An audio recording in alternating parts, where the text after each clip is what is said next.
लोणी शेतकऱ्याचा जिल्हाधिकाऱ्यांना इशारा, न्यायकारक जमीन ऑर्डर रद्द न झाल्यास आत्मदहन। मौजे लोणी तालुका देगलूर येथील शेतकरी नारायण माणिकराव शिंदे यांनी जिल्हाधिकारी कार्यालयात दिलेल्या निवेदनात शासन व महसूल प्रशासनाविरोधात गंभीर आरोप करत आत्मदहनाचा इशारा दिला आहे।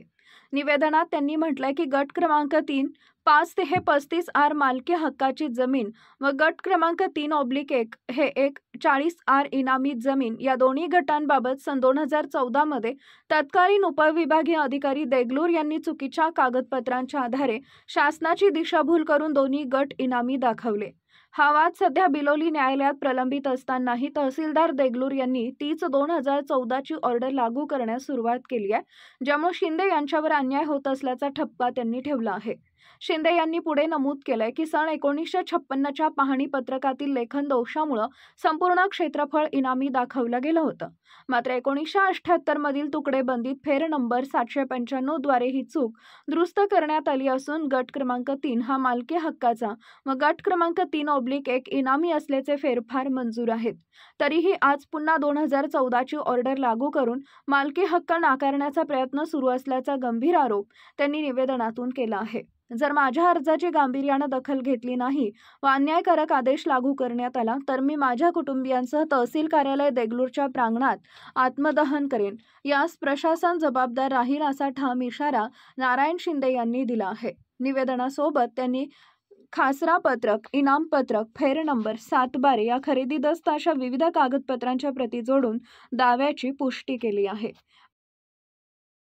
नारायण माणिकराव शिंदे, मौजे लोणी तालुका देगलूर येथील रहिवासी असून माझी जमीन गट नंबर 3 येथील क्षेत्रफळ 5 हेक्टर 40 आर माझ्या नावे असून सदरील जमीन मी सन 2020 खरेदी दस्त आधारे माझ्या पत्नी माधुरी नारायण शिंदे यांच्या नावावर करण्यात आली।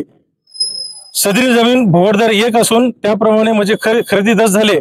पण 2025 साली राजकीय मानाजी माधवराव लोणे, राजकीय गावगुंड व त्याचा सहकारी पोलीस पाटील, राजकीय पोलीस पाटील गजेंद्र पोलीस पाटील या दोघांनी मागील 2014 आणखी 2016 उपजिल्हा अधिकारी यांची ऑर्डर काढून अर्जदार मानाजी माधवराव लोणे यांनी 2014 ची उपविभागीय अधिकारी यांची ऑर्डर लागू करण्याची विनंती केली। त्या अनुषंगाने मला या प्रकरणाची जाणीव झाली। त्यानंतर सदरील प्रकरणाचा अभ्यास केल्यानंतर असे दिसून येते की सर्वे नंबर 3 त्याचे कासरा पाणी एकूण क्षेत्रफळ 13 एकर 36 आर असून त्यापैकी फक्त इनामी क्षेत्र 29 आर आहे। ही 1954 कासरा पाणीचे पाणीपत्रक आहे। त्यानंतर इनाम पत्रक 1955 सर्वे नंबर 3 मध्ये 29 आरचीच नोंद आहे। पण पाणीपत्रक 1956 चे चुकल्याने गट नंबर 3 सर्वे नंबर 3 चे 13.36 आर टोटल क्षेत्र इनामी दाखवण्यात आले कर्मचाऱ्याच्या चुकीने। आणि ही चुकी सन 1978 तुकडेबंदीमध्ये फेर नंबर 795 करण्यात आली आणि तो फेर मंजूर आहे। त्यामुळे माझी जमीन भोगरदार 1 आहे व 3/1 देवस्थानची जमीन आहे त्या ठिकाणी। पण शासनाची ऑर्डर 2014 ची चुकीची आहे। माझ्याजवळ याचे सबळ पुरावे असून हा वाद बिरोली कोर्टात चालू असताना 2014 ची ऑर्डर तहसीलदार साहेब देगलूर हे लागू करत आहेत। त्यामुळे मला नाईलाजास्तव माझ्यावर हा अन्याय होत असल्यामुळे मी नाईलाजास्तव दिनांक 25/9/2025 रोजी ठीक सकाळी 11 वाजता तहसील कार्यालयामध्ये आत्मदहन करणार आहे। त्याकडे सर्वे नंबर 3 चे कासरा पत्रक, सर्वे नंबर 3 चे कासरा पत्रक याच्यामध्ये स्पष्ट नोंदी आहेत की सर्वे नंबर 3 मध्ये 29 आर इनामी जमीन आहे। त्यानंतर 1955 गाव इनाम पत्रक, 1955 गाव इनाम पत्रक मौजे लोणी याच्यामध्ये सर्वे नंबर 3 मध्ये फक्त 29 आर इनामी जमीन आहे। त्यानंतर पाणीपत्रक सर्वे नंबर 3 चा टोटल 1336 हे संपूर्ण जमीन इनामी देण्यात आले। ही चुकीची दुरुस्ती 1978 मध्ये फेर नंबर 795 ने दुरुस्त करण्यात आली आणि तो फेर मंजूर आहे। तो फेर मंजूर असताना तत्कालीन तलाट्यांनी शासनाची दिशाभूल करून उपविभागीय अधिकारी व अपर जिल्हा अधिकारी यांची दिशाभूल करून ऑर्डर पारित करण्यात आले।